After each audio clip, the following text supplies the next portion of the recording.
Ces échanges très riches de la première séquence nous ont permis d'avoir une meilleure connaissance des objectifs de la politique pénale environnementale, ainsi que du rôle des instances de coopération entre l'autorité judiciaire et les administrations.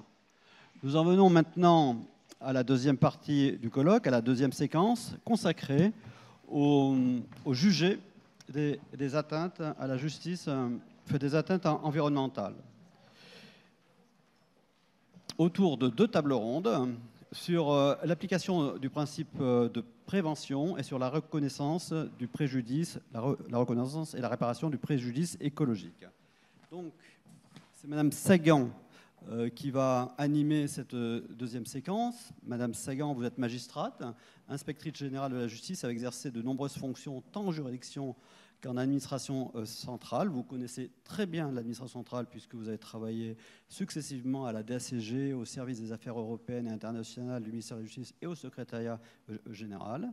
Je précise également que vous avez été conseillère technique prévention, justice, sécurité et drogue auprès du ministre délégué à la ville et conseillère technique auprès du ministre de la Justice en 2012 et 2013.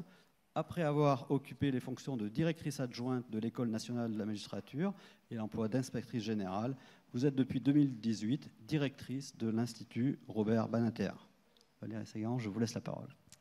Merci bien, Monsieur Gounel. Juste quelques mots pour rappeler que l'Institut Robert Badinter, c'est un groupement d'intérêt public dont le nom a changé au fil des années et qui s'occupe d'études et de recherches sur tous les domaines du droit et de la justice, et que cet institut réunit les hautes cours, le ministère de la Justice représenté par Madame la secrétaire générale, le CNRS, les universités, et également tous les acteurs du droit, dont les barreaux représentés par le Conseil national des barreaux.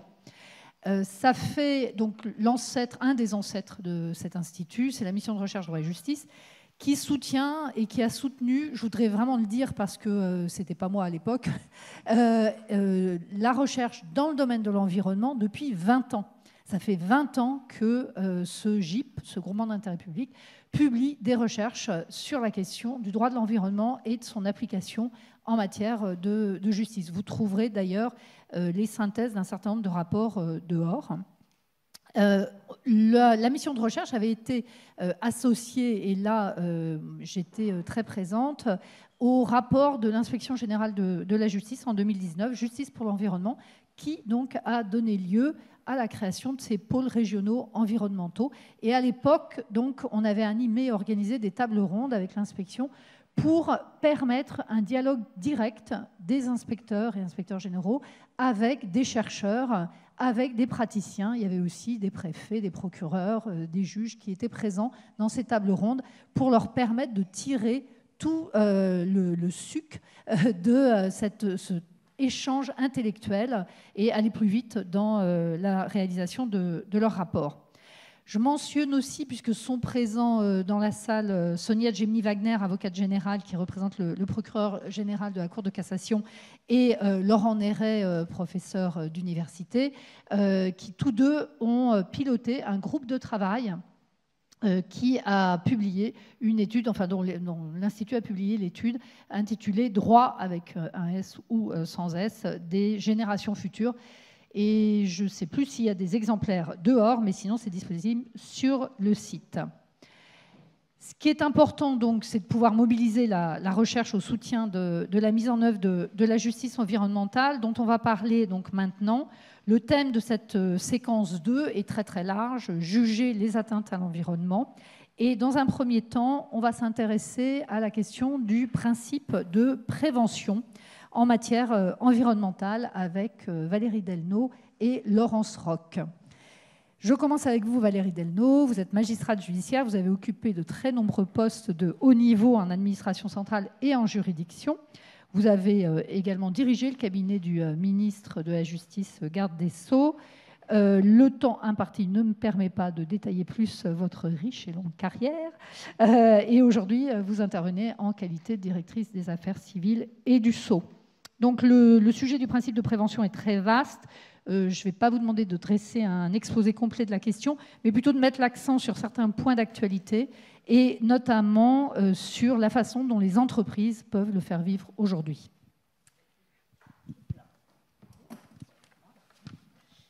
Merci beaucoup, merci beaucoup. Je remercie d'abord Madame la Secrétaire Générale, chère Karine, pour l'organisation de ce colloque très intéressant. Nous allons effectivement nous intéresser plutôt au volet civil maintenant. Et avant de répondre directement à la question, je voudrais rappeler que historiquement, la question de la réglementation environnementale, elle est née en réaction aux grandes pollutions industrielles du 19e siècle, avec des mécanismes de responsabilité a posteriori, une fois le dommage causé. Et en matière civile, les atteintes à l'environnement, la réparation, c'est longtemps faite sous l'angle classique, qui était la réparation par l'indemnisation pécuniaire par équivalent. Et c'est vrai que récemment, nous avons porté des corpus normatifs beaucoup plus orientés vers la prévention, en se focalisant sur le sujet de l'anticipation des risques. C'est une logique qui, évidemment, ne fait pas du tout disparaître les mécanismes classiques de responsabilité, mais qui s'ajoute à ces mécanismes et qui tient compte tant de l'utilité de la prévention que, bien sûr, des difficultés qui sont inhérentes quelquefois à l'établissement du lien de causalité dans les affaires de réparation des atteintes à l'environnement.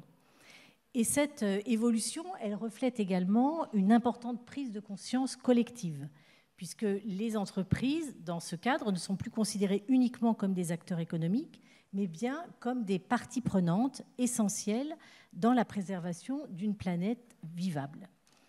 Donc la prévention des atteintes à l'environnement est donc devenue une priorité partagée dans laquelle les entreprises, désormais, doivent jouer un rôle clé, en particulier lorsque leur activité se déploie mondialement au sein des très grands groupes. Donc, d'abord, la responsabilité sociétale des entreprises, dite RSE, incarne cette première transformation. Et il faut comprendre que c'est davantage qu'une démarche volontaire.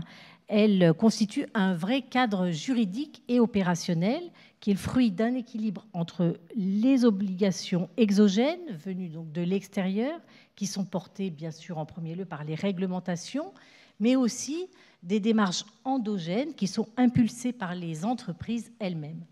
Ce faisant, leur responsabilité s'est étendue au-delà du seul respect des normes dans des actions qu'elles déploient pour anticiper, pour prévenir et bien sûr pour réduire les impacts environnementaux. Et la DACS contribue à transformer le principe de prévention, qui est entendu généralement au sens large, en une réalité très concrète pour les entreprises et pour la planète. Et ceci à travers 3 instruments majeurs: le reporting extra-financier, le devoir de vigilance et bien sûr l'adaptation du système judiciaire français. Alors d'abord un mot sur le reporting, qui est un instrument indirect de prévention des atteintes à l'environnement. Vous savez que depuis longtemps, on a l'audit financier et que désormais, il est demandé aux entreprises d'une certaine taille, en plus de cet audit financier, de fournir des informations sur la performance et sur les impacts de l'entreprise en matière de risques environnementaux, sociaux ou de gouvernance. Ces informations sont reportées selon des normes européennes dites ESRS qui garantissent l'harmonisation des données. Cette harmonisation est évidemment indispensable, sinon on ne pourrait pas faire de comparaison. Et il faut que ces comparaisons soient accessibles à la fois aux investisseurs, mais aussi aux régulateurs et bien sûr à la société civile. Donc on a 5 standards qui déclinent ces différentes ESRS, qui sont dédiés à l'environnement et qui couvrent les questions du climat, de la pollution, de l'eau, les ressources marines, la biodiversité ou encore l'économie circulaire. Alors, on a un texte européen qui est évidemment la directive CSRD qui cadre ce reporting, et la France a été le premier pays à transposer cette directive par une ordonnance du 6 décembre 2023 qui était pilotée, dont la rédaction était pilotée par la DACS. Ce texte, évidemment, il a fait l'objet de critiques. Il était extrêmement ambitieux, donc il a fait l'objet de critiques tant sur son champ d'application que sur le nombre d'informations que les entreprises devaient recenser. Et c'est d'ailleurs la raison pour laquelle cette directive est en cours de renégociation. Il est sans doute évidemment assez regrettable que le nombre d'indicateurs qui avaient été retenus était si important, ce qui sans doute nuit aussi à la possibilité de définition d'une politique claire au regard de certains indicateurs qui seraient privilégiés. Mais en dépit de ces critiques, ce texte marque de toute façon une avancée majeure, puisqu'il prescrit aux entreprises de procéder à une double analyse. D'abord, évaluer l'impact de leur activité sur l'environnement, mais également les risques environnementaux qui pèsent sur cette activité. Et en rendant les risques environnementaux pour ces entreprises visibles, ce reporting les incite à agir évidemment avant que le dommage ne survienne. Et le caractère public, fiable et encore une fois comparable des informations durabilité contribue évidemment à mettre en avant les bonnes pratiques en matière de protection de l'environnement, favorisant un rehaussement des standards en la matière et accompagnant les entreprises pour qu'elles s'approprient ces bonnes pratiques. Donc il y a un deuxième élément qui est très important, c'est le devoir de vigilance qui est vraiment là quelque chose de nouveau et qui va s'exprimer et se mettre un petit peu en musique de manière un peu concrète et peut-être avec des modalités de contrôle dont vous allez nous parler. Absolument. Alors c'est le deuxième instrument, effectivement, c'est le devoir de vigilance qui est là un instrument direct de prévention. Avant même cette disposition européenne, dès 2017, la France avait adopté une législation pionnière sur le devoir de vigilance avec une loi qui avait été prise, qui était dédiée. Et là, si on a vu tout à l'heure le reporting qui agissait en amont par la transparence, avec le devoir de vigilance, on engage les entreprises dans une obligation de prévention effective des atteintes à l'environnement. Donc on voit qu'on est dans une autre dimension contraignante pour les entreprises. Et ce devoir de vigilance enrichit la logique d'évaluation des risques par un principe à la fois d'anticipation et d'atténuation des dommages lorsque l'atteinte se concrétise. Pour garantir l'efficacité de l'impact de ce dispositif, dans la logique du principe de prévention qui est prévu à l'article 3 de la Charte de l'environnement et à l'article L110.1 du Code de l'environnement, la loi en fait comporte deux mécanismes cardinaux. D'une part, une action effective sur l'ensemble de la chaîne de valeur des entreprises et d'autre part, la sanction par l'engagement de la responsabilité civile en cas de manquement à cette obligation de moyens d'identifier, d'analyser, de prévenir et d'atténuer les risques d'atteinte à l'environnement. Ce mouvement de responsabilisation des très grandes entreprises, il est évidemment porté au niveau européen, mais il est aussi porté au niveau mondial par l'ONU, par l'OCDE. Il a été décliné évidemment par de très nombreuses législations nationales avant d'être finalement conduit par l'Union européenne avec une directive dite CS3D sur ce devoir de vigilance. Là aussi, il est apparu, après l'adoption de ces directives, qu'il était sans doute nécessaire de simplifier certaines obligations issues de la CS3D, certains allègements d'ailleurs faisant consensus, et la traduction de ce principe va sans doute évoluer dans le temps, mais d'ores et déjà, elle est bien lancée et soutenue par les grandes entreprises et les investisseurs européens qui ont signé une déclaration commune le 15 septembre dernier. Et ces entreprises, qui sont évidemment confrontées à une concurrence étrangère et à des aléas climatiques, ont bien vu quel était l'intérêt pour eux qui se déduisent de ces entreprises à la fois de reporting et de vigilance. D'abord, on le disait, disposer d'indicateurs pour faire évoluer leur modèle économique et rendre ainsi ces entreprises moins vulnérables aux risques environnementaux, et ensuite contribuer activement à l'adaptation de nos économies aux enjeux environnementaux pour la rendre plus résiliente. Dernier point, en un mot peut-être, l'adaptation du système judiciaire pour accompagner cette transition. Donc, Pour que ces instruments, évidemment, portent leurs fruits, nous avons activement soutenu le mouvement impulsé par tout le ministère en faveur de la spécialisation des acteurs pour la justice environnementale. On a évoqué tout à l'heure la spécialisation en matière pénale. On a de la même manière une spécialisation en matière civile qui doit permettre d'avoir à la fois des acteurs particulièrement spécialisés et formés et qui doit permettre là aussi d'avoir une réponse judiciaire à hauteur de ces nouvelles contraintes qui pèsent sur les entreprises. On pourra revenir tout à l'heure, si vous le souhaitez, avec des exemples précis. Merci beaucoup.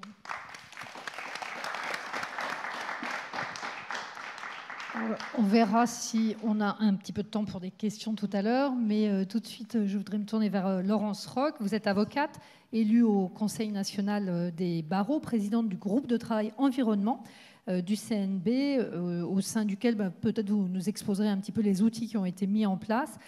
Madame la directrice a exposé un petit peu le cadre juridique général qui permet de faire vivre au civil ce principe de prévention. Comment les avocats s'en saisissent-ils aujourd'hui en matière contentieuse ? D'abord, merci beaucoup pour cette invitation au ministère. Je pense en effet que c'est important de dialoguer entre les différents acteurs. La prévention aujourd'hui en matière environnementale, c'est un enjeu évidemment fondamental compte tenu de l'urgence.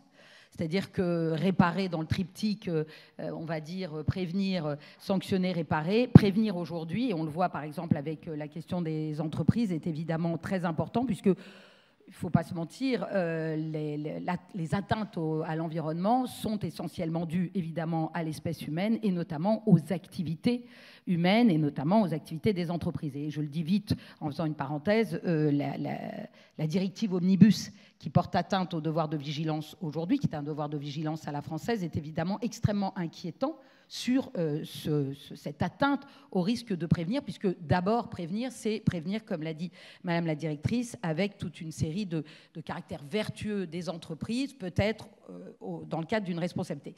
Alors prévenir pour l'avocat, c'est évidemment, d'abord c'est l'article L110.1 du Code de l'environnement, hein, on a le principe de précaution et de prévention, on a 3 outils, on va dire, puisque c'est agir vite. Donc en général, c'est les outils de référé. Donc on va avoir le référé civil, on va avoir le référé pénal environnemental et puis on va avoir le référé administratif. Avec, je le dis parce que je pense qu'ici tout le monde sera d'accord, une difficulté à lire quand même ces 3 outils dans on va dire dans un pavé qui est le Code de l'environnement qui est quand même particulièrement indigeste et avec en plus des notions d'urgence qui sont très peu adaptées à la matière qu'est l'environnement. Sur le référé civil, mais Madame Bouvier le dira encore mieux que moi dans la table réparée, mais on a en fait ces 2 outils qui sont l'article 834 et l'article 835 du Code de procédure civile. Dans le cadre du 834, il faut une urgence et il faut évidemment qu'il n'y ait pas de contestation sérieuse. Et dans le cadre du 835, on peut avoir une contestation sérieuse, mais il faut un dommage imminent ou un trouble manifestement illicite. Le vrai sujet qu'on va retrouver d'ailleurs dans le référé administratif, si je vais vite, puisque dans le référé administratif, vous avez soit le référé suspension, soit le référé liberté fondamentale. Dans le premier cas, vous devez saisir au fond d'un recours contre la décision administrative ou la décision que vous faites naître parce qu'il y a eu un silence. Et dans le cas du référé liberté fondamentale, il faut une liberté fondamentale. Je reviendrai à l'évolution du Conseil d'État sur la liberté fondamentale du droit à l'environnement 5, qui était l'article 1 de la Charte de l'environnement. Mais dans tous les cas, cette notion d'urgence, de dommage imminent ou d'urgence du droit administratif, pourquoi je dis qu'elle est peu adaptée au droit de l'environnement? Parce que souvent, dans le droit de l'environnement, les préjudices ou on va dire les atteintes se diffèrent dans le temps.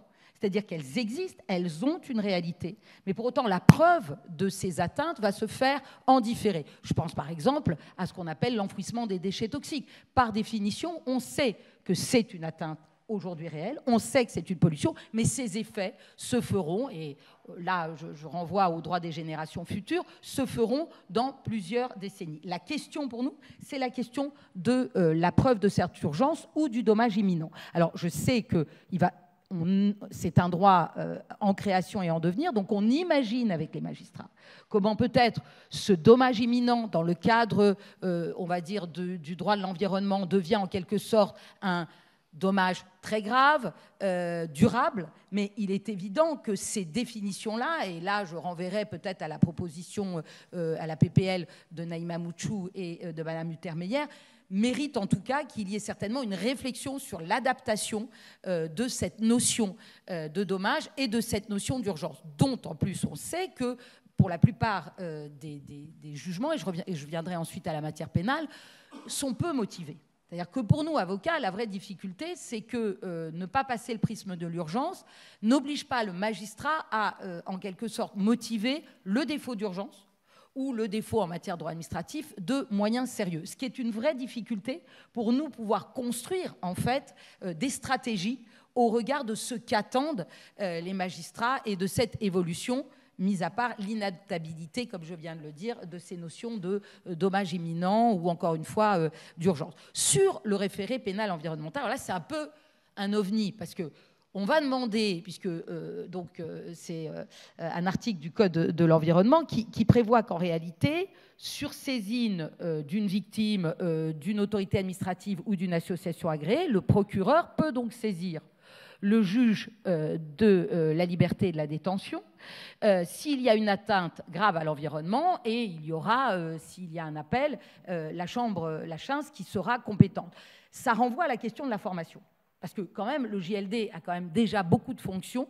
Et donc la question de devoir se poser sur les atteintes à l'environnement en matière pénale nécessite pour les avocats, soyons clairs, d'avoir, nous, nourri le dossier de manière suffisante pour qu'en réalité, si la Cour de cassation a dit qu'il n'y a pas besoin de faute, il faut au moins prouver cette atteinte. Et cette atteinte, elle se prouve dans le cadre de l'environnement, soit par une enquête préalable qui a été faite par le parquet, et c'est toute la difficulté pour nous en matière civile d'avoir des preuves, et c'est pour ça que souvent nous avons une stratégie de démarrer une saisine au pénal pour avoir une enquête pénale qui va nourrir ensuite le contentieux au civil qui pourra quelquefois être plus adapté, mais qui aura été nourri soit d'enquête, soit d'expertise. Et ça, c'est évidemment une matière fondamentale.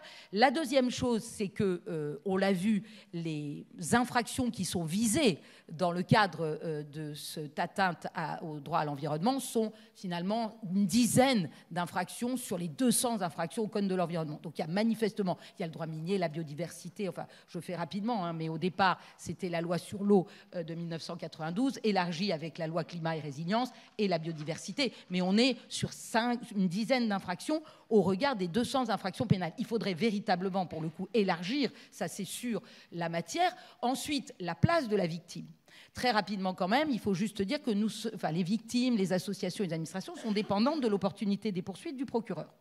Ce qui veut dire qu'on est à la marge de cette table, c'est-à-dire, outre le fait qu'il y a l'opportunité des poursuites, il y a le fait que si, évidemment, l'auteur est automatiquement et systématiquement entendu, la victime ne l'est pas, ou l'association que si elle le demande, elle n'a pas la possibilité de faire appel de l'ordonnance. Et enfin, sur l'exécution. Parce que, bon, je sais qu'aujourd'hui, et c'est tant mieux, il y a un groupe de travail sur la remise en état, l'exécution provisoire des mesures qui sont prononcées par les magistrats sont évidemment fondamentales sur à la fois la question de l'éducation, la question évidemment on va dire, le caractère dissuasif, mais aussi la prévention, en fait, de l'aggravation des dommages environnementaux. Et là-dessus, la Cour de cassation a dit que la victime ne pouvait pas soit se substituer, soit demander, par exemple, une astreinte au lieu et place du procureur qui garde la main, avec des moyens très contraints. Voilà à peu près, j'ai envie de dire, un tableau rapidement dressé. Oui, merci pour ce bref panorama. Peut-être en deux mots, parce qu'au sein du CNB et de cette commission environnement, vous avez quand même justement eu à cœur de développer la formation. Et ça a été exposé également par notre collègue Joël Casanova pour les magistrats. Oui, bien sûr. Je pense que dans toutes ces matières très transversales, et je le dis quand même, la criminalité environnementale, c'est 38% des ressources illégales, donc c'est quand même un enjeu majeur. La formation des magistrats et des avocats est importante. Nous, évidemment, on a créé, la présidente du CNB a voulu créer un groupe de travail environnement, ce qui n'existait pas. On a aujourd'hui imposé dans les écoles d'avocats, au moins sur la formation initiale, une transversalité on va dire, du droit de l'environnement et pas simplement on va dire, le cantonner au droit de l'urbanisme. Et donc, aux administrativistes, donc que les pénalistes s'en emparent aussi, les civilistes aussi. Et ce groupe de travail, et je le dis parce qu'il y avait un Bouvier, on est très attaché à ce qu'il soit transversal de manière pluridisciplinaire. Donc nous avons des professeurs, des magistrats et des avocats.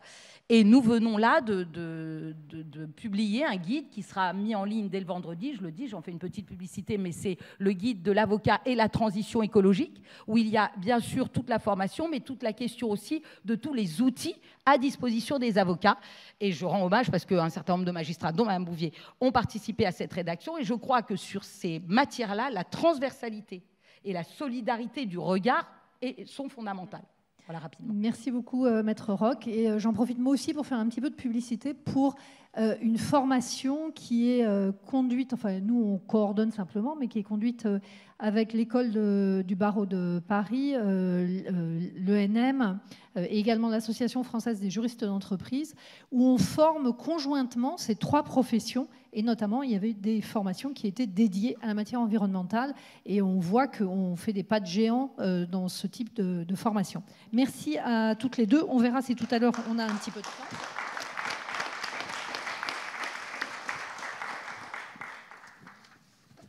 Et je voudrais maintenant aborder la question de la réparation des atteintes à l'environnement. Avec donc une première intervention, on va partir vers la juridiction administrative. Stéphane Winck, merci de votre présence. Vous êtes conseiller d'État, spécialiste de longue date en matière de droit de l'environnement. Vous avez vous aussi participé activement à cette étude droit des générations futures. Et vous êtes, au-delà de vos fonctions juridictionnelles, vous avez également exercé en qualité de directeur juridique d'entreprise ou d'autorité publique. Depuis une dizaine d'années, vous siégez à la 6e chambre de la section du contentieux du Conseil d'État, qui est spécialisée notamment en matière environnementale, et vous en êtes actuellement le président adjoint. Cette chambre, en quelques mots, donc, traite de tout le contentieux des installations classées, des déchets, de l'urbanisme et de bien d'autres encore. Environ 300 décisions par an, m'avez-vous dit, sont rendues dans ce domaine. Et je tiens à préciser aussi que dans votre précédente qualité de rapporteur public, vous avez eu l'occasion de conclure sur de nombreuses affaires extrêmement importantes en matière de droit de l'environnement, notamment Grande Sainte sur la question du climat et les Amis de la Terre sur la pollution de l'air. Alors aujourd'hui, donc, on se concentre rapidement sur la question de la réparation du préjudice écologique. Comment le juge administratif intervient-il en la matière ? Merci beaucoup. Merci pour l'organisation de ce colloque, notamment à la secrétaire générale. Quand on parle de réparation, vue du juge administratif, je serais tenté de dire c'est une question qu'on traite depuis 150 ans ou c'est une question complètement nouvelle. C'est une question absolument classique quand on la regarde par exemple du point de vue de la police des installations classées. La police des installations classées, c'est une loi 1976 qui reprend elle-même en partie une architecture de textes législatifs beaucoup plus anciens. Et donc on peut trouver des arrêts du Conseil d'État du 19e siècle qui parlent de la police des installations classées.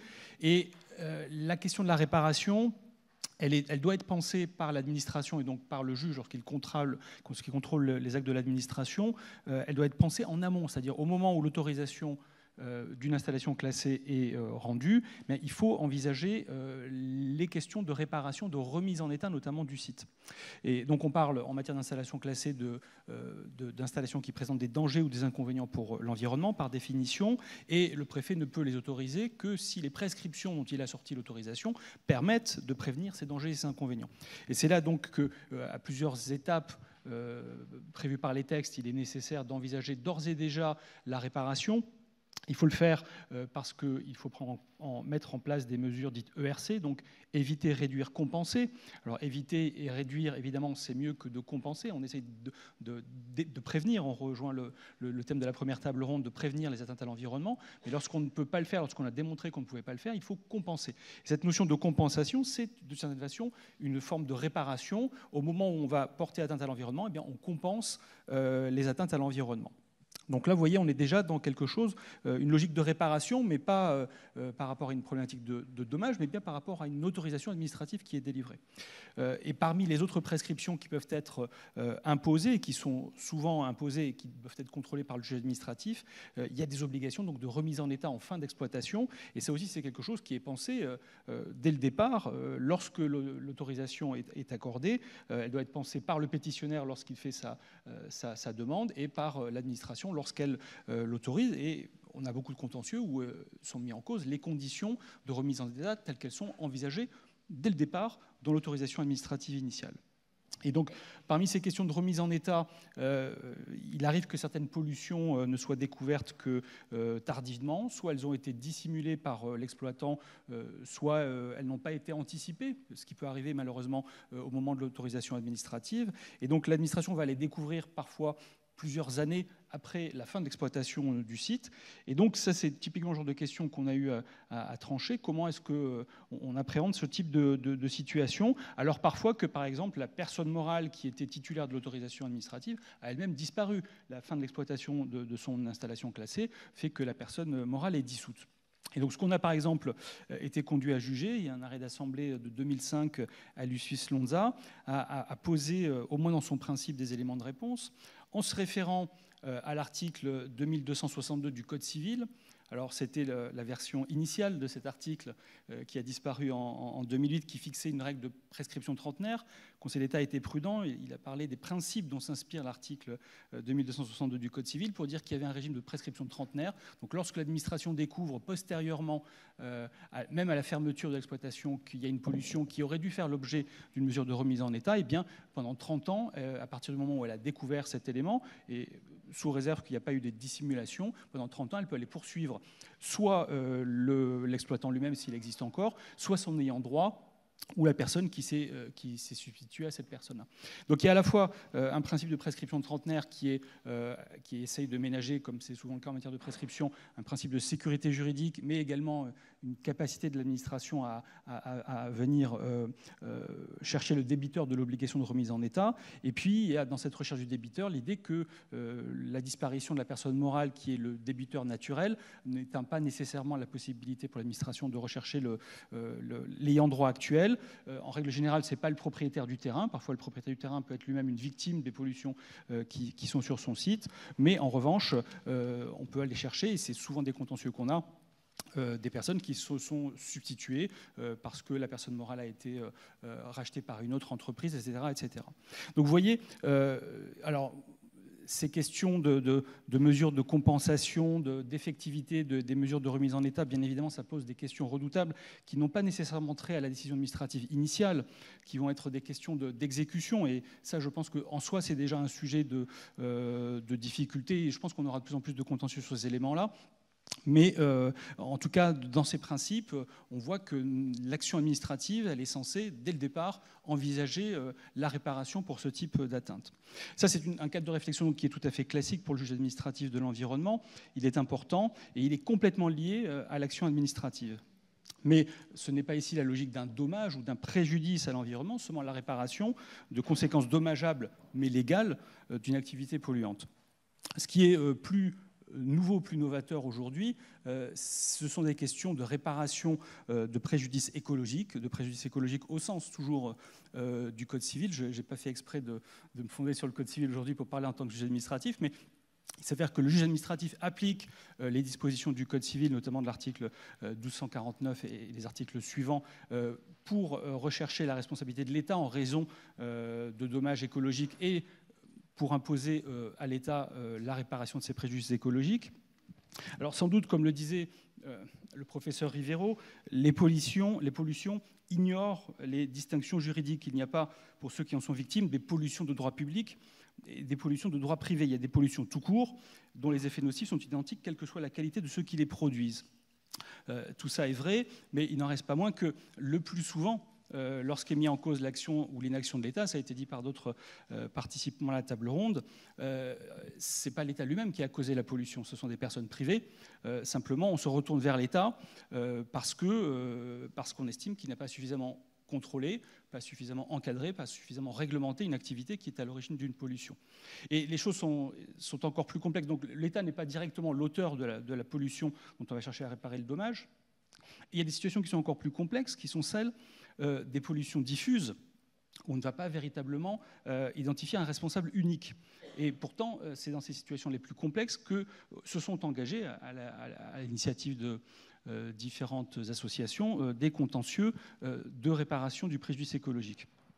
Et je vais m'en tenir aux deux principales illustrations de la mise en œuvre par le juge administratif de ce régime particulier de réparation du préjudice écologique, étant précisé que ce sont à chaque fois des jugements des juridictions du fond. Le Conseil d'État n'a pas encore eu l'occasion de se prononcer sur ces questions-là. Et donc la difficulté, c'est que ce sont des contentieux systémiques pour lesquels les requérants ont fait le choix d'emprunter la voie de l'action en réparation du préjudice écologique contre l'État. Ce sont des contentieux systémiques parce qu'ils visent à dénoncer des résultats insuffisants de politique publique. C'est le cas en matière de gaz à effet de serre dans l'affaire qui a été jugée par le tribunal administratif de Paris, dans l'affaire dite affaire du siècle, qui a jugé à 3 reprises ce contentieux-là. Aujourd'hui, il y a un appel devant la Cour administrative d'appel de Paris. Et puis dans l'autre cas, c'est une affaire qui a eu beaucoup de retentissement aussi récemment. C'est la contamination liée aux produits phytopharmaceutiques qui a donné lieu à un jugement du tribunal administratif de Paris en 2023. Et la Cour administrative d'appel de Paris vient de rendre un arrêt il y a quelques semaines, en septembre 2025. Et la difficulté, je crois, dans ces deux affaires, c'est de caractériser le préjudice écologique réparable et de définir les mesures de réparation qui pourraient être ordonnées par le juge. S'agissant des gaz à effet de serre, ce qui était reproché à l'État, donc, c'était un dépassement de son budget carbone pour une période aujourd'hui relativement ancienne, de 2015 à 2018. Et le tribunal administratif avait constaté que la France avait émis un excédent de gaz à effet de serre par rapport à ce qui avait été programmé, un excédent total de 15 millions de tonnes de CO2. Mais à ma connaissance, il est quasiment impossible d'attribuer à ce surcroît d'émissions nationales un lien de causalité avec un quelconque dommage environnemental. Il est certain que l'excès d'émissions de CO2 cause déjà, et causera encore plus à l'avenir, des préjudices environnementaux, des inondations, des incendies, des atteintes à la santé des personnes, des pertes de biodiversité, ça a été déjà mentionné. Et ce ne sont pas ces 15 millions supplémentaires de CO2 identifiés par le tribunal administratif qui causent spécifiquement un de ces dommages, ni en France, ni d'ailleurs à l'étranger. Et donc le tribunal administratif a réussi à sortir de ce piège de la causalité en retenant un préjudice écologique primaire, c'est-à-dire que c'est l'excédent de CO2 lui-même qui constitue un préjudice écologique, et la réparation en nature prioritaire de l'article 1246 peut donc prendre la forme d'une obligation de faire un effort supplémentaire de baisse des gaz à effet de serre pour compenser cet excès passé. Et donc on voit bien que la logique de ce procès climatique est assez différente d'ailleurs de celle de l'affaire Grande-Synthe que vous avez mentionnée, qui est un contentieux tourné vers l'avenir, ce qu'on a appelé le contrôle de la trajectoire. J'y insiste pas ici dans le détail. Certains l'ont qualifié de... Peut-être rappeler, contrôle de la trajectoire, ce sont les engagements de l'État par rapport à une certaine trajectoire. Voilà, donc dans ce contentieux-là, ce qui était demandé, ce n'était pas de réparer un manquement passé, comme dans l'affaire du siècle devant le tribunal administratif, c'était de constater que l'État avait une obligation de réduire ses émissions pour notamment une échéance de 2030, qui reste encore devant nous aujourd'hui, et de vérifier si les moyens qui étaient mis par l'État pour atteindre cet objectif étaient suffisants. Donc c'était un contrôle par anticipation d'un éventuel manquement et une demande de faire en sorte que, précisément, on n'attende pas la survenance de ce manquement pour éventuellement ensuite essayer de trouver des moyens d'y remédier. Donc, par anticipation, mais fondée quand même sur une notion de trajectoire qui, elle, la trajectoire ne pouvait pas être modifiée à partir d'un certain moment. Les points de rendez-vous étaient déterminés par le législateur au niveau national et au niveau européen. La question, c'est d'aller au-delà de cet engagement qui est pris par l'État, c'est de vérifier qu'il met en œuvre des mesures de politique publique qui sont de nature à permettre d'atteindre cet objectif-là. C'est toute la difficulté. Et donc on a parlé parfois d'un contentieux de réparation du futur dans l'affaire Grande-Synthe. C'est une formule qui est jolie, qui a une certaine poésie, mais la démarche retenue par le Conseil d'État, elle est différente en ce sens qu'elle est d'abord préventive. Il s'agit de prévenir la survenance du dommage en évitant justement qu'il y ait des excès d'émissions de gaz à effet de serre. Donc c'est une logique qui est tout à fait différente. L'autre affaire sur laquelle je vais finir mon propos, c'est donc celle des dommages environnementaux liés à la contamination par des produits phytopharmaceutiques. Donc dans cette affaire-là, contentieux qui a la même logique en termes de démonstration que l'affaire du siècle sur les gaz à effet de serre. Le tribunal administratif de Paris a retenu des mesures de réparation qui étaient assez larges, en enjoignant au Premier ministre de prendre toutes les mesures de nature à réparer le préjudice écologique et à prévenir l'aggravation des dommages en rétablissant la cohérence du rythme de diminution de l'utilisation des produits phytopharmaceutiques, et de prendre toutes mesures utiles en vue de restaurer et protéger les eaux souterraines contre les incidences de ces produits, et en particulier contre les risques de pollution. Donc des mesures, alors qu'ils sont d'abord de nature réglementaire, mais qui néanmoins visent à assurer une protection assez importante des effets constatés de pollution par les produits phytopharmaceutiques. Et donc ce jugement a fait l'objet de 2 appels croisés, de la part du ministère qui contestait la solution retenue, et puis également de la part des associations qui trouvaient que le tribunal administratif n'était pas allé assez loin. Et en réalité, la Cour administrative d'appel, dans cet arrêt qui a été rendu donc il n'y a même pas un mois, a retenu, me semble-t-il, presque l'approche inverse de celle du tribunal administratif. Alors, en confirmant qu'il y a bien une atteinte non négligeable aux éléments des écosystèmes, notamment liés à la biodiversité, en raison de l'usage des produits phytopharmaceutiques, et donc une atteinte non négligeable aux bénéfices tirés par l'homme de l'environnement, mais la Cour administrative d'appel ne retient pas de faute de l'État pour d'autres sujets que celui de l'évaluation des risques liés aux produits phytopharmaceutiques. Et donc là aussi, c'est une sorte de faute primaire qui est retenue, de dommage primaire qui est retenu en tout cas par la Cour administrative d'appel, puisque la Cour, en tout cas c'est comme ça que je lis son arrêt, elle ne va pas regarder quels sont les dommages environnementaux réellement causés par ces produits phytopharmaceutiques. Elle constate que l'insuffisance de l'encadrement des mesures de mise sur le marché en soi-même est susceptible de causer un préjudice écologique. Mais la Cour estime que les conditions de l'article 1249 du Code civil ne sont pas réunies parce que les associations requérantes ne détaillent pas les mesures à mettre en œuvre pour opérer la réparation en nature, ni même ne chiffrent le montant des dommages et intérêts affectés à cette réparation en cas d'impossibilité de droit ou de fait d'une réparation en nature. Donc il y a de la part du juge dans cette affaire-là une volonté, je sais que c'est le même type de problématique qu'on retrouve du côté de la Cour de cassation, de demander aux requérants de nous dire quelles sont les mesures de réparation en nature qui seraient susceptibles d'être prises. Donc si on ne détaille pas quel type de mesures on attend de la part du juge, le juge ne va pas de lui-même choisir les moyens pour le faire. En tout cas, c'est ce qui est retenu par la Cour administrative d'appel. Mais en revanche, et c'est pour ça que ça a été, je crois, dans la presse, estimé comme étant un succès pour les associations requérantes. La Cour estime possible de mettre en œuvre l'article 1252 du Code, c'est-à-dire la possibilité pour le juge de prescrire des mesures raisonnables propres à prévenir ou à faire cesser le dommage. Et c'est dans cette mesure-là qu'elle enjoint à l'État de revoir les procédures d'autorisation de mise sur le marché des produits phytopharmaceutiques pour qu'elles tiennent mieux compte du dernier état de la science. Donc, je vais conclure, tout à fait. Donc, cet arrêt, je ne sais pas si je n'ai pas eu le temps de regarder s'il faisait l'objet de pourvoi en cassation. Donc, vous comprenez bien que ma description est tout à fait, mon propos est tout à fait descriptif à cet égard. Mais pour conclure, il me semble qu'il y a 2 éléments qui sont intéressants et qui méritent d'être soulignés. D'une part, le juge administratif, au-delà donc des contentieux assez classiques que j'ai décrits en matière de police administrative de l'environnement, est toujours confronté à la difficulté de définir ce qui pourrait constituer une réparation en nature d'un préjudice écologique, particulièrement lorsqu'il n'est pas confronté à un acte précis à l'origine de ce dommage. C'est quand même ça normalement ce pourquoi cette disposition du Code civil qui reprend la jurisprudence de la Cour de cassation a été pensée. C'est l'auteur d'une pollution qui crée un dommage et il doit réparer cette pollution. Là, on n'est pas face à un acte précis de l'administration, mais on est plutôt face à une carence de sa part qui est reprochée par les requérants. Et donc, le juge administratif est confronté à cette difficulté de définir la nature du dommage à réparer et la façon par laquelle il peut être réparé. Et puis, deuxième élément conclusif, qui est peut-être plus fondamental, c'est qu'il existe, à mon sens, un vrai continuum entre la logique de prévention des atteintes à l'environnement et celle de la réparation, que ce soit dans la définition des buts de l'action administrative ou lorsqu'est engagée sa responsabilité devant le juge administratif. Et d'ailleurs, il n'est pas forcément exclu que les associations qui engagent ces contentieux, en réalité, ne cherchent pas nécessairement une véritable réparation du préjudice, mais plutôt à empêcher son aggravation. Et je crois que c'est dans cette mesure-là que le juge administratif essaye d'exercer son office.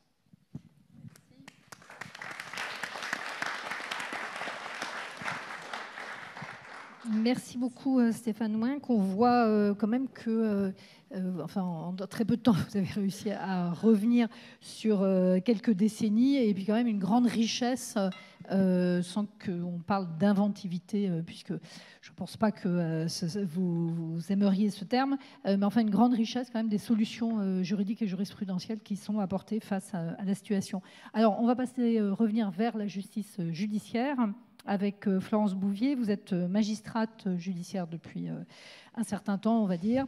Vous avez exercé des postes très variés, parce que je me suis fait reprendre par Madame la directrice en disant qu'il ne fallait peut-être pas qu'on insiste trop sur nos expériences et la longueur de notre expérience. Vous présidez donc la juridiction de Bayonne depuis 3 années. Vous êtes fortement investi pour faire vivre le pôle régional spécialisé en matière environnementale et plus globalement pour promouvoir l'action de la justice en ce domaine. Quelques mots peut-être de présentation de la juridiction de Bayonne. C'est une juridiction, on dirait, de taille médiane, avec 26 magistrats, dont 19 au siège et donc 7 au parquet. 20 depuis cet été. Ah. Et la dernière circulaire de localisation des emplois. Donc, je n'avais pas les chiffres à jour. Et puis, vous travaillez avec le renfort de 4 magistrats honoraires, 2 assistants de justice, un greffe composé de 75 personnes, greffiers, greffières, fonctionnaires et vacataires, un barreau de 360 avocats pour un ressort d'environ 300 000 habitants. Je pense que c'est important de camper un tout petit peu cette juridiction pour voir ce que représente dans ce contexte le rôle de pôle régional environnemental. Et donc, vous vous y êtes attelé personnellement avec beaucoup d'enthousiasme et surtout de travail, je crois. Donc, pouvez-vous nous dire un petit peu comment ça s'est organisé? Merci. Oui, alors... Peut-être je démarre le petit diaporama qui reprend un petit peu ces propos introductifs. Simplement donc pour dire que en tant que aussi secrétaire général de la conférence des présidents, je la représente parce que la conférence des présidents, eh bien aussi, c'est un soutien pour tous les présidents et en particulier ceux qui se retrouvent comme moi en arrivant sur Bayonne à organiser un pôle régional environnemental. Donc à l'époque avec 19 magistrats, sans moyens supplémentaires, mais avec beaucoup de bonne volonté, parce qu'effectivement, la conscience que la matière environnementale, et on a entendu Monsieur Gilbeuf notamment le préciser, ça représente un enjeu sociétal majeur. Et je pense que les attentes des justiciables, pas que les avocats, mais aussi, mais l'attente des justiciables, c'est que la justice s'empare de ces sujets, au même titre que la justice administrative, hein, qui a montré un peu le chemin. Donc moi, je suis ravie, je vous écoutais avec beaucoup d'intérêt, parce qu'effectivement, on essaye d'être à la hauteur de ces attentes. Donc effectivement, pour expliquer un petit peu l'arrivée, donc je suis arrivée en février 2022, le pôle donc régional environnemental de Bayonne donc venait d'être désigné donc par un décret du 16 mars 2021. Autant vous dire, quand je suis arrivée, que j'ai demandé à mes collègues qu'est-ce qui se passe, mes collègues du siège, qu'est-ce qui se passait au niveau justice environnementale, quelle était l'activité du pôle régional environnemental, ils ne savaient même pas de quoi je parlais. Donc tout était à faire. Le parquet, lui, avait pris les devants, et commençait déjà, alors ça ne s'appelait pas encore l'école d'Aisne, mais c'est vrai qu'il y avait déjà des actions de coordination qui se menaient au niveau de la justice pénale. Au niveau donc du siège, par contre, il y avait une cassure totale, et donc c'est à croire que les enquêtes pénales n'arrivaient pas jusqu'au tribunal correctionnel. En tout cas, il n'y avait pas de spécialisation, il n'y avait pas d'information particulière. Donc c'est vrai que j'ai commencé finalement mes premières actions à essayer de savoir de quoi on parlait, donc d'essayer de comprendre en quoi le code de l'environnement pouvait être appliqué par le tribunal judiciaire, comment il s'articulait à travers le code civil. Et donc c'est comme ça que j'ai commencé un peu sur le tas à essayer d'appréhender cette notion de préjudice écologique. Et donc avec d'abord ce code de l'environnement, mais qui ne s'applique finalement que dans des relations professionnelles entre exploitants et police administrative, et puis avec ce code civil, donc cette loi de 2016 qui crée donc le préjudice écologique, cette fois que nous sommes censés appliquer dans les juridictions, l'article 1247 que je vous mets sur le diaporama.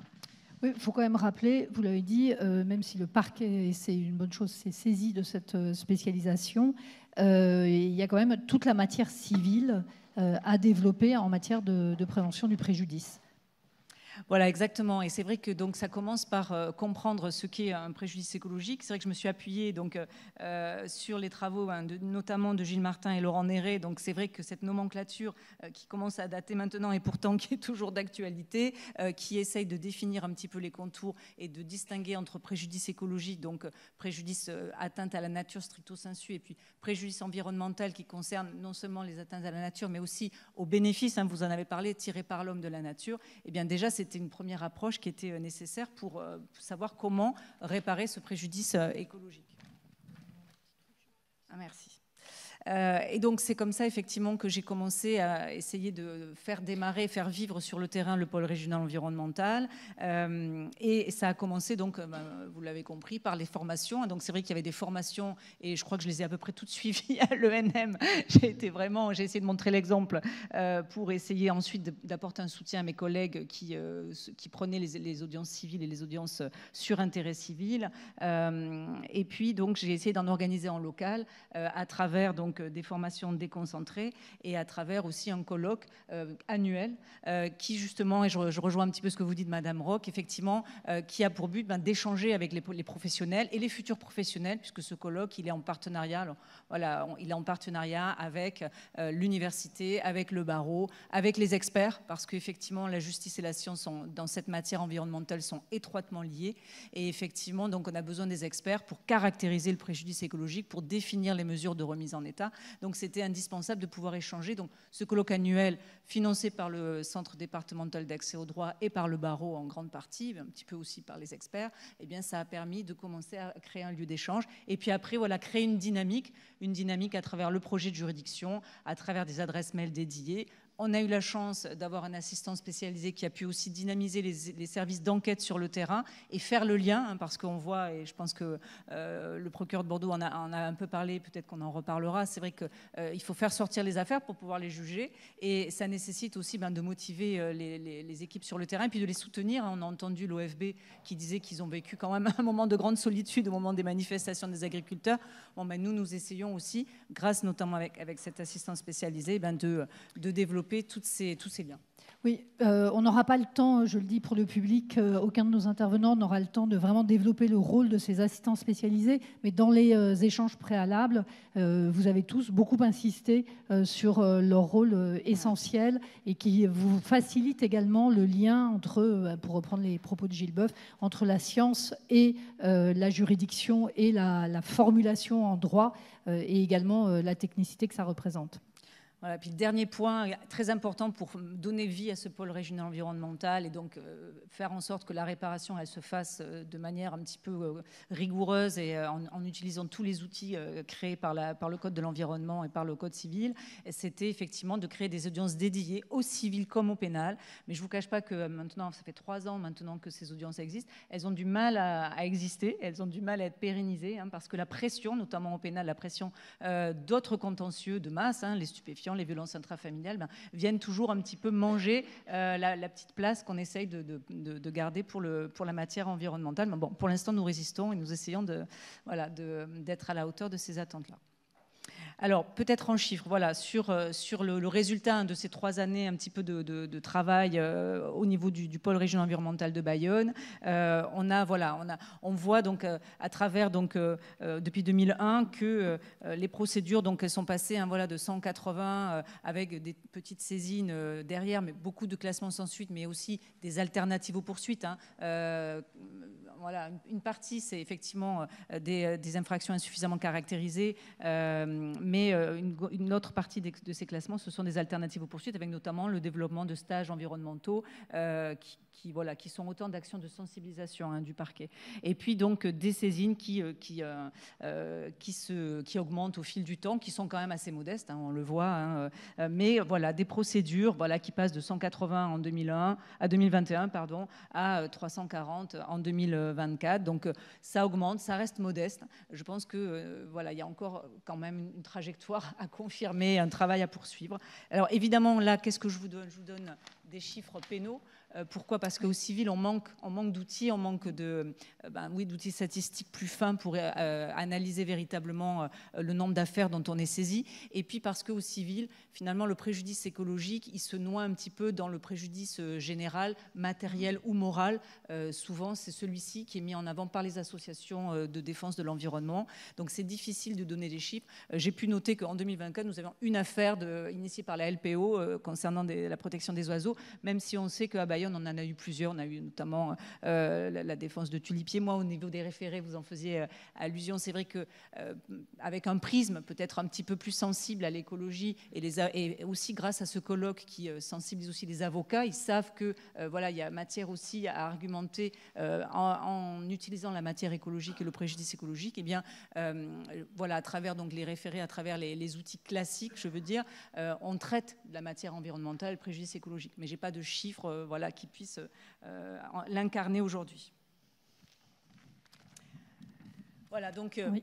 Si j'ai le temps, oui, j'essaie de tenir le timing. Oui, je pense que c'est important. Voilà, donc si j'ai le temps, simplement pour dire, nous avons essayé dans la mise en œuvre de ce pôle régional environnemental, donc comme je viens de le dire, d'utiliser tous les outils déjà existants à notre disposition et qui permettent déjà d'apporter une réponse aux atteintes environnementales, une réponse civile, mais aussi donc d'utiliser les nouveaux outils qui ont été créés par donc déjà la charte de l'environnement, l'article 4, qui pose le principe du pollueur-payeur en disant que toute personne doit contribuer à la réparation des dommages qu'elle cause à l'environnement. Et puis donc par le code de l'environnement, l'article L110-1, voilà, je les ai tous un petit peu repris, au civil comme au pénal, on retrouve ce même principe, on va rechercher le pollueur comme première personne tenue de réparer ce préjudice. Alors, pour la petite histoire, lors de notre dernier colloque en juin dernier à Bayonne, nous avions invité un représentant de l'OCDE pour réfléchir avec nous sur les interactions entre les acteurs économiques et la justice environnementale. Et lui posait la question en disant, mais est-ce que finalement, il faut rester sur ce paradigme du pollueur-payeur, ou est-ce qu'il ne faudrait pas aller, pour faire avancer un peu la cause, sur un paradigme différent du consommateur-payeur? Bon, voilà, c'est une question qu'il ouvrait et à laquelle je ne prétends pas répondre. Mais en tout cas, donc, nous essayons d'utiliser donc, ces principes-là. Alors, j'avais un petit exemple pour vous montrer que la réparation du préjudice écologique, finalement, elle n'est pas loin d'ailleurs, elle n'est pas très éloignée, cette affaire que j'ai traitée alors, avec la casquette de juge chargé du suivi des expertises. Comme quoi, vous voyez, on retrouve, enfin, on peut traiter la justice environnementale de multiples façons sur le plan civil, mais c'est un exemple qui n'est pas très loin de celui que vous avez évoqué au travers des ICPE, qui montre d'ailleurs que la des installations classées pour la protection de l'environnement. En réalité, ce n'est pas vraiment pour la protection. Mais bon, ce sont des installations classées susceptibles de polluer l'environnement, mais qui font l'objet d'une réglementation censée éviter cette pollution, comme nous l'a expliqué notre collègue. Mais c'est vrai que cet exemple-là que j'ai voulu évoquer très rapidement montre qu'effectivement, à côté de la justice administrative qui va fixer les règles d'une exploitation d'un terrain, eh bien, et qui va donc peut-être, j'espère, contrôler le suivi de cette réglementation, la justice civile va intervenir. C'est le cas de cet exemple où donc, on a le cas d'une société civile immobilière qui loue un terrain donc, à une exploitation, donc une entreprise, une SAS, en 1999, qui installe une cuve d'hydrocarbures en 2001, durant le bail, malgré une clause d'ailleurs dans le bail qui dit que le preneur doit veiller à ne pas polluer le site, etc.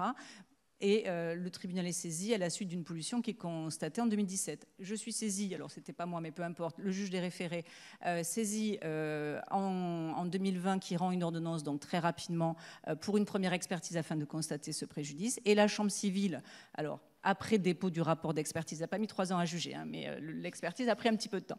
Et en tout cas, la chambre civile, en 2024, qui rend une ordonnance, un jugement, pardon, qui déclare la SAS, donc le preneur de ce terrain, entièrement responsable, mais qui donc la condamne d'une part à rembourser le préjudice matériel, 24 000 €, et le préjudice écologique, cette fois, donc il existe bien, il ne rentre pas dans nos statistiques, mais il a bien été traité, mais qui a été pris sous l'angle finalement de la dépollution, donc du coût de la dépollution. Donc on voit bien qu'on n'est pas encore véritablement dans l'appréhension du préjudice écologique dans sa globalité, à savoir l'atteinte à la qualité des eaux du sol. Pourtant l'expertise dit qu'il y a un risque important, et c'est comme ça que moi je suis intervenue ensuite comme juge chargé du suivi de l'expertise. L'expertise disait qu'il y a un risque important que la pollution du sol continue à descendre vers les nappes phréatiques, et donc qui nécessite une dépollution. Et donc le juge avait quand même eu la sagesse dans sa décision de désigner un nouvel expert pour suivre ces travaux de dépollution. Et c'est comme ça que moi, j'ai été saisie pour vérifier le travail des parties. Oui, on voit dans toute la matière environnementale, et vous l'aviez évoqué aussi par rapport au plan de conformité, c'est qu'il y a quand même toute une partie de contrôle des mesures qui sont annoncées par les acteurs qu'il va falloir intégrer au niveau des juridictions. Exactement. Voilà, pour conclure, donc du coup, vous pouvez avancer sur le diaporama. Voilà, pour conclure, peut-être, c'est la nécessité de nouveaux outils. Je vous disais que cette expertise qui avait été ordonnée pour suivre les travaux de dépollution, finalement, en tant que juge chargé du suivi, j'ai été saisie pour me rendre compte que les travaux de dépollution, un an après, n'étaient toujours pas intervenus. Et donc, c'est avec cette casquette, finalement, que j'ai pu un peu taper sur les doigts du repreneur pour dire, enfin, plutôt non, du propriétaire, puisque c'était la SCI qui avait obtenu ces sommes-là, pour dire la SCI, mais qu'en est-il? Voilà, bon, et faire un peu le gendarme. Mais manifestement, ce qui manque, ce sont d'ailleurs, on rejoint peut-être un peu la problématique administrative, ce sont des outils qui permettent véritablement de s'assurer de ce suivi. Et donc, au travers du juge chargé du suivi, moi je pense qu'il y aurait besoin d'un juge délégué à l'environnement. On a créé un juge délégué aux victimes, qui n'existe pas vraiment sur le terrain parce qu'on a d'autres outils peut-être plus efficaces, mais là, sur le terrain en tout cas civil, il manque, me semble-t-il, un juge délégué à l'environnement qui serait capable de suivre un petit peu toutes ces actions. Et, pardon, peut-être, voilà, juste pour avancer un petit peu. Et puis, pour aussi financer les expertises, avant la pause café, pour financer les expertises, moi, je plaiderais, en tout cas, c'est ce qui nous manque au quotidien, c'est d'un fonds d'investissement, un fonds vert, appelez-le comme vous voulez, mais comme, par exemple, au pénal, avec la grâce, qu'on arrive à récupérer des fonds qui permettent ensuite d'indemniser les victimes, il nous manque au civil un fonds qui permette de financer, les expertises, parce que le juge a besoin de ça pour définir les mesures de remise en état, et deux, suivre les travaux de remise en état, parce que c'est ce qui fait défaut aujourd'hui. Voilà, je m'en arrête là.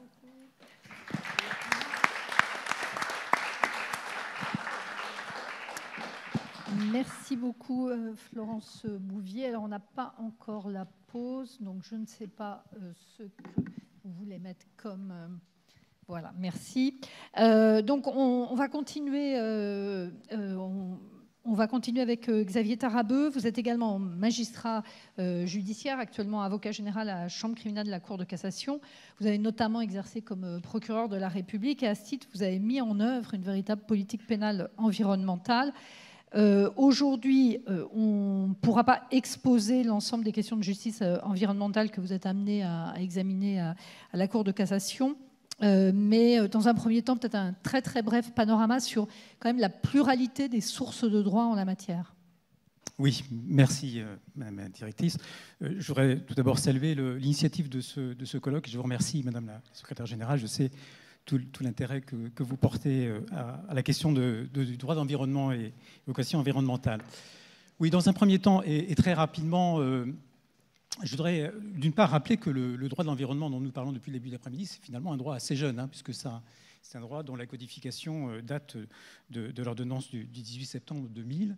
Et c'est un droit qui est un droit en quelque sorte pluriel, parce qu'en fait, il concerne plusieurs matières. Alors, il concerne bien sûr des matières classiques issues du droit privé. Historiquement, d'ailleurs, on est sur les troubles anormaux de voisinage lorsque l'on parle de droit de l'environnement. Mais c'est également un droit qui procède de l'action administrative. On a parlé des installations classées, avec éventuellement l'intervention du juge pénal dans certains cas. Et puis c'est un droit qui est toujours très vivant et très actuel à travers le droit des entreprises. On a évoqué tout à l'heure la question de la prévention. Il faut savoir que sur le plan pénal, on a aussi des infractions telles que l'obsolescence programmée ou encore les pratiques commerciales trompeuses. Et que dans le devoir de vigilance dont on a parlé tout à l'heure, on peut aussi s'interroger sur l'intention pénale et quelle part peut avoir le non-respect du devoir de vigilance dans la commission d'une infraction au titre de l'intention pénale. Et puis c'est une matière qui est bien sûr très gouvernée par les conventions internationales, par les traités. Et ce qui est notable d'observer, et ça a aussi des nouveaux leviers, c'est les avis qui sont rendus récemment par les tribunaux internationaux. Je pense notamment à l'avis du tribunal international du droit de la mer du 21 mai 2024, qui du coup nous dit que les États doivent protéger et préserver l'environnement marin des impacts du changement climatique et de l'acidification des océans. On a parlé des océans en tout début d'après-midi, et restaurer les écosystèmes déjà détruits. Et puis l'avis consultatif de la Cour internationale de justice du 23 juillet dernier, 2025, qui a estimé que la violation des obligations climatiques constituait un fait internationalement illicite. Ces avis sont, pour l'instant, ils n'ont pas d'effet direct, bien sûr, mais ce sont autant de leviers qu'il faut signaler. Et puis également, et je finirai là-dessus, signaler les récents arrêts aussi de la Cour européenne des droits de l'homme. La Convention européenne des droits de l'homme ne prévoit pas de dispositif à proprement parler concernant les atteintes à l'environnement et les conséquences de celles-ci, puisqu'on est sur des droits de l'homme, mais vous avez tous en mémoire à l'arrêt du 9 avril 2024, appelé l'affaire des aînés pour le climat, concernant une action exercée contre la Suisse, et puis également l'arrêt plus récent du 30 janvier 2025, à propos justement de déchets et de criminalité organisée, où là, la Cour a indiqué que l'État, en Italie en l'occurrence, n'avait pas adopté les diligences requises pour prendre les mesures raisonnables et protéger la vie des personnes qui étaient à proximité de ces déchets pendant plus de décennies. Et puis, bien évidemment, c'est la charte de l'environnement de 2005, avec sa valeur constitutionnelle reconnue par le Conseil constitutionnel en 2008. Et puis, en dernier lieu, la décision rendue au mois d'août dernier au regard de l'article 1 de la charte sur le droit de vivre dans un environnement équilibré et respectueux de la santé. Voilà très rapidement. Oui, maintenant centré sur les actualités de la Cour de centré cassation. sur la matière pénale sur laquelle mon propos va plus particulièrement porter. D'une part, il faut bien avoir à l'esprit que l'appropriation de réglementation environnementale peut paraître et est objectivement complexe, et la Cour de cassation a même eu l'occasion de dire en 2016 que c'était son objet même, que cette complexité, justement, requiert qu'on y mette du temps judiciaire, requiert une politique qui soit efficace pour qu'elle soit crédible. Et ce temps judiciaire, donc nécessaire, on l'a vu à travers l'exposé qui a précédé, il se trouve consacré, bien évidemment, à travers les juridictions spécialisées, les pôles environnementaux sur lesquels je ne reviendrai pas, mais qui constituent une avancée importante en matière de lutte contre les atteintes à l'environnement.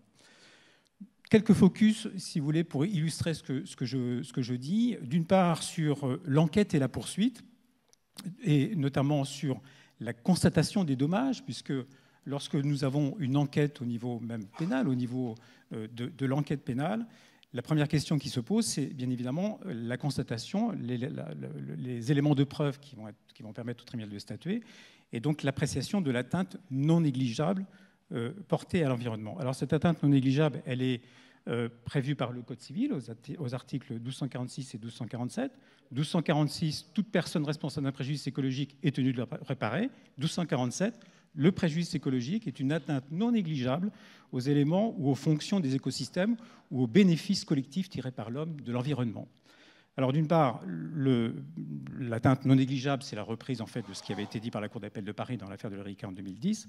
Et sur justement cette appréciation, et notamment sur les éléments aux fonctions des écosystèmes ou aux bénéfices tirés par l'homme de l'environnement, je voudrais juste évoquer deux décisions qui sont assez intéressantes sur ce plan. D'une part, l'atteinte aux écosystèmes, avec une affaire récente rendue par la Cour de cassation, ayant donné lieu à un arrêt de la Cour de cassation du 26 mars 2024. En l'occurrence, il s'agissait d'un labourage d'un domaine viticole sur lequel il y avait des tortues hermanes, qui sont des espèces protégées dans le Var. Et là, la question, bien évidemment, s'est posée de l'atteinte portée à ces tortues, puisqu'en l'occurrence, on avait 2 tortues dont la destruction avait été constatée, de même qu'un lézard vert. Et justement, la juridiction a considéré que cette atteinte constituait une atteinte non négligeable. Autre exemple, c'est sur le bénéfice collectif tiré par l'homme, où là on est sur le deuxième aspect de l'article 1247. Vous avez plusieurs exemples, mais notamment des exemples récents qui sont intéressants. J'ai juridiction du fond toujours, le tribunal correctionnel de Montpellier qui a considéré que les atteintes aux dunes portées par l'exploitation d'un camping porter justement une telle atteinte dans la mesure où les dunes participent à éviter à ce qu'on ait un retrait de côte, le fait que la mer, bien sûr, entame sur la côte. On a également une autre décision qui est intéressante à cet égard, là aussi récente, qui a été prononcée par le tribunal maritime de Marseille à propos des herbiers de Posidonie, puisqu'elle était considérée que les atteintes portées à ces herbiers, là aussi, portaient atteinte aux bénéfices collectifs tirés par l'homme. Alors tout ça nous renvoie à la question de l'urgence, puisque ça a été évoqué tout à l'heure. On a dit que le référé pénal environnemental, qui est une disposition qui est assez ancienne, puisqu'elle résulte de l'article 30 de la loi de 92 sur l'eau, c'était un ovni. Alors effectivement, c'était un ovni jusqu'en 2020. La mission d'information de l'Assemblée nationale en 2021, lors de la discussion sur la loi climat et résilience, justement, a montré que cette disposition n'était pratiquement pas appliquée. Et la première application qui en a été faite, c'est justement l'arrêt à laquelle vous avez fait référence, de 2020, où la Cour de cassation est venue dire qu'il n'y avait pas nécessairement besoin d'avoir une incrimination pénale pour que justement ce référé environnemental puisse être mis en œuvre.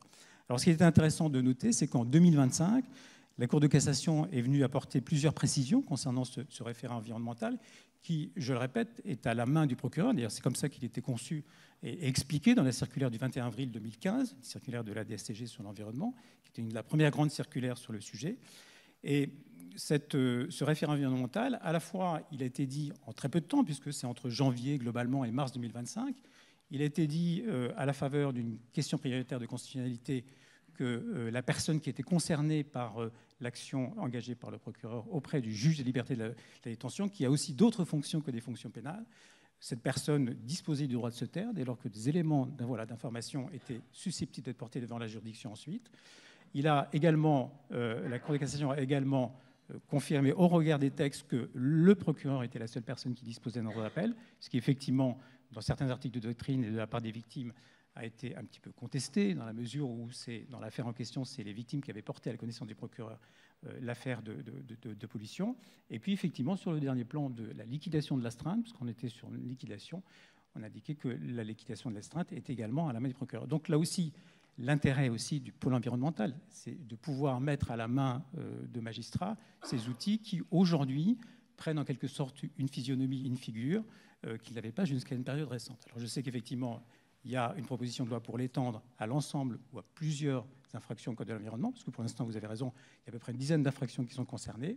Se pose également la question de la remise en état. Je sais que vous y réfléchissez. Se pose aussi le délai d'1 an qui est accordé au JLD pour justement faire cesser le trouble. Est-ce que ce n'est pas trop court? Là, on est passé de 3 mois à 1 an entre 1992 et 2000 et maintenant, enfin, les dernières dispositions de 2016. Et enfin, la question de la possibilité de la qualité à agir, de reconnaître la qualité à agir des associations. Donc ce sont les 3 points, mais c'est une disposition qui est intéressante. Dernier point, je vais très vite. Dernier point, c'est plus sur le jugement des affaires. Sur le jugement des affaires, d'une part, il faut savoir qu'en matière environnementale, on a bien sûr une responsabilité pénale de l'auteur qui est classique, telle que définie par le Code pénal. Mais il a été jugé par la Cour de cassation en octobre 2012, donc c'est déjà assez ancien, que la seule constatation de la violation en connaissance de cause d'une prescription environnementale implique de la part de l'auteur l'intention coupable exigée par l'article 121-3 alinéa 1 du Code pénal. Donc on est sur une forme d'intention qui est facilitée. Elle n'est pas présumée complètement, mais elle est facilitée.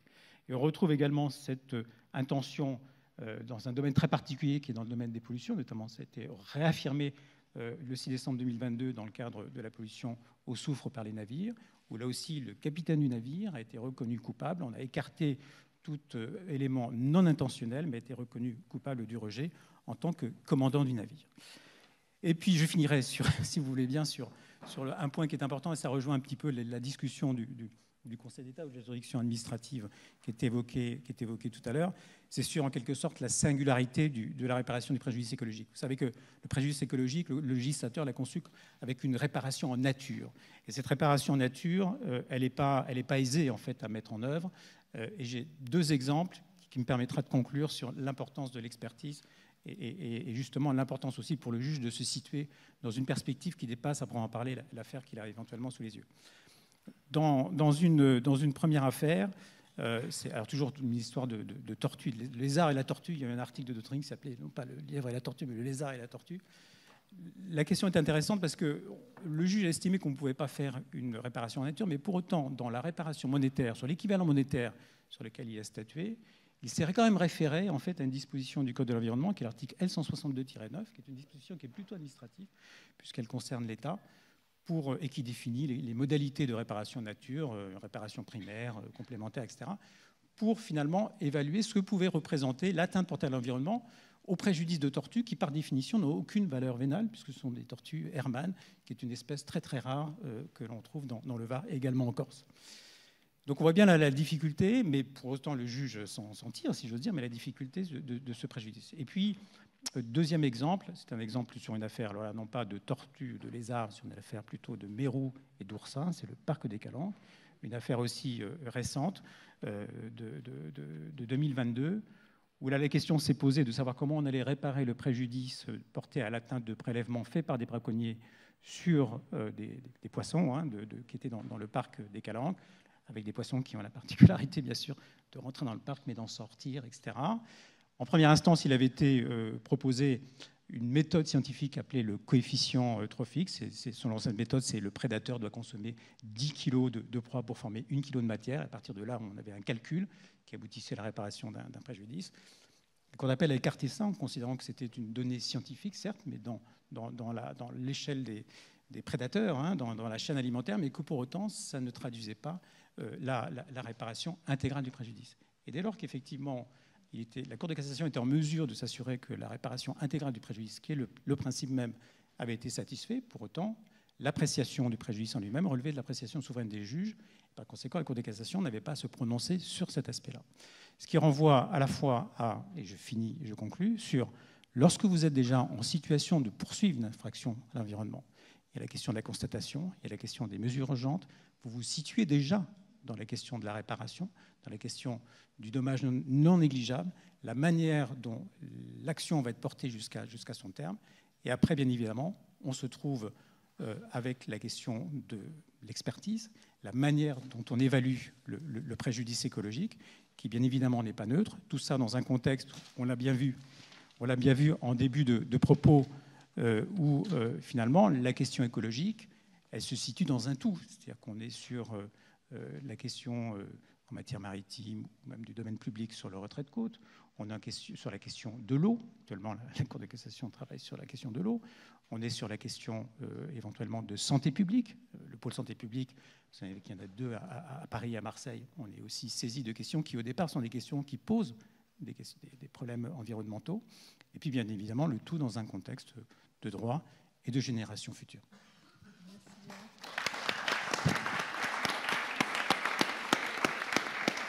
On n'a pas de temps pour les questions, donc je voulais remercier chaleureusement toutes les intervenantes et les intervenants pour leur prise de parole brève mais passionnante, et mentionner qu'on espère que ce colloque marque une étape pour l'engagement des acteurs de la justice. Vous avez montré la voie, même si elle est parfois un petit peu complexe. Bravo à tous les 5. Merci.